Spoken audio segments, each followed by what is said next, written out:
আমাকে যদি আজকে জিজ্ঞেস করা হয় তোমার জীবনের সবচেয়ে বড় শক্তি কি ছিল, আমি জানি না অন্য কে কি বলবে।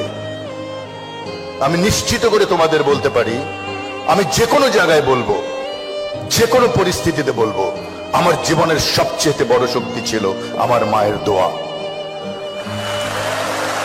তোমাদের কাছে আজকে এটা ইমোশনাল কথা মনে হতে পারে, কিন্তু জীবনে যখন আমার জায়গায় আসবে অথবা আমাদের জায়গায় আসবে, তখন দেখবে ওটা কি শক্তি। আমি দুটো গল্প বলবো আজকে এখানে, একটি আমার মায়ের গল্প আর একটি অন্য একটি মায়ের গল্প। আমার মার কোনো কিছু হলে আমি বলতাম, পায়ের নিচে শুয়ে বলতাম আমার গায়ের উপর একটা পা রাখো তো, আর আমাকে একটা ফু দাও। তো আমার জীবন এখনো ফুয়ের মধ্যেই চলছে। আমি যখন ম্যাট্রিক পরীক্ষা দেই আগের রাতে, আমার অনেক জ্বর, অনেক অনেক জ্বর, 104 ডিগ্রি হবে।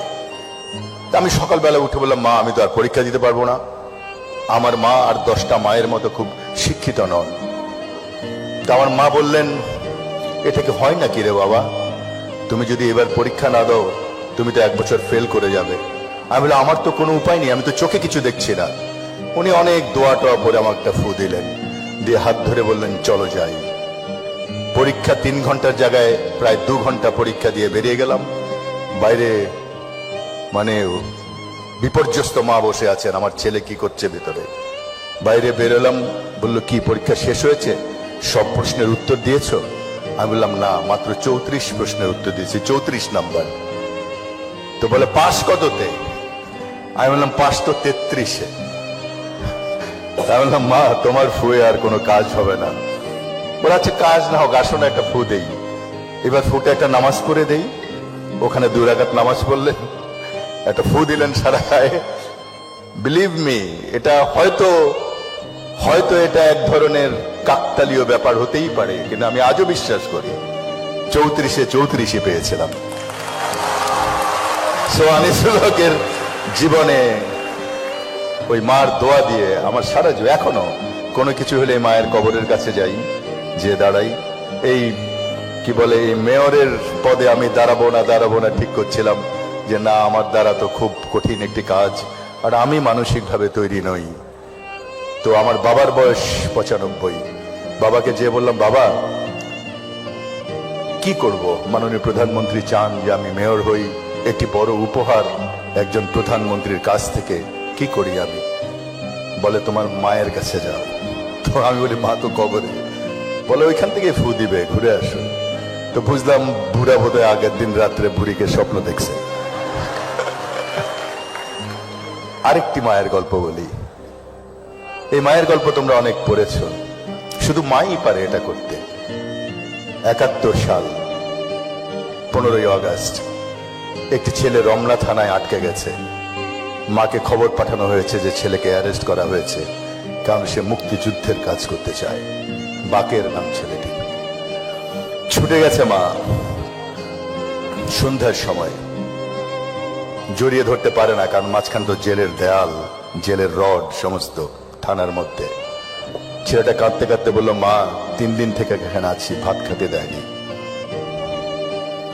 মা আর কোনো কথা না বলে ছুটে গেছে। 3 ঘন্টা পরে এসছে ভাত নিয়ে, ছেলে নেই। সে ছেলেকে আর পাওয়া যায়নি। মা মারা গেছে 15 বছর পর, 85, সে একই দিনে। এই 15 বছর সেই মা একটি ভাত খায়নি, একটি লোকমাও ভাত খায়নি, কারণ সে তার ছেলে বাকেরকে খাওয়া পা দিতে পারেনি। এই হলো মা। সুতরাং আমি তোমাদের বলি, এই বয়সে এসে, আমার বয়সে কিন্তু আমি বুঝতাম না যে মার বা বাবার দোয়া কত পরিশ্রম। ওদের একটা স্বপ্ন আছে তোমাকে নিয়ে, সেজন্যই এত কষ্ট করে তোমাকে পড়ায়। ওদের একটা স্বপ্ন আছে, বাচ্চা এটা হবে ওটা হবে। তোমার স্বপ্নের সঙ্গে সেটি নাও মিলতে পারে। স্বপ্ন নেই জীবনে এমন কোনো মানুষ নেই। স্বপ্ন মানুষকে বাঁচিয়ে রাখে।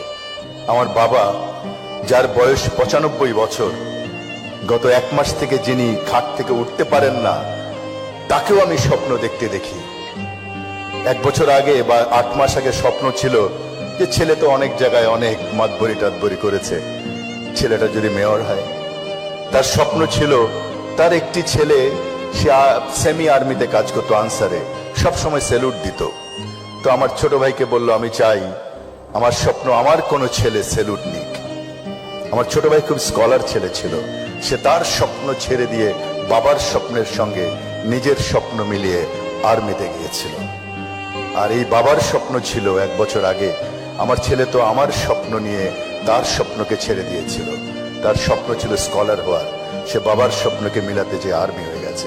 সেই বাবার দোয়া, সেই মার দোয়া তার জীবনকে উজ্জ্বলিত করে দিয়েছে। তার স্বপ্ন ছিল তার ছেলে সেনাবাহিনী প্রধান হোক। আল্লাহ আমার মার, আমার বাবার সে স্বপ্ন পূরণ করেছে।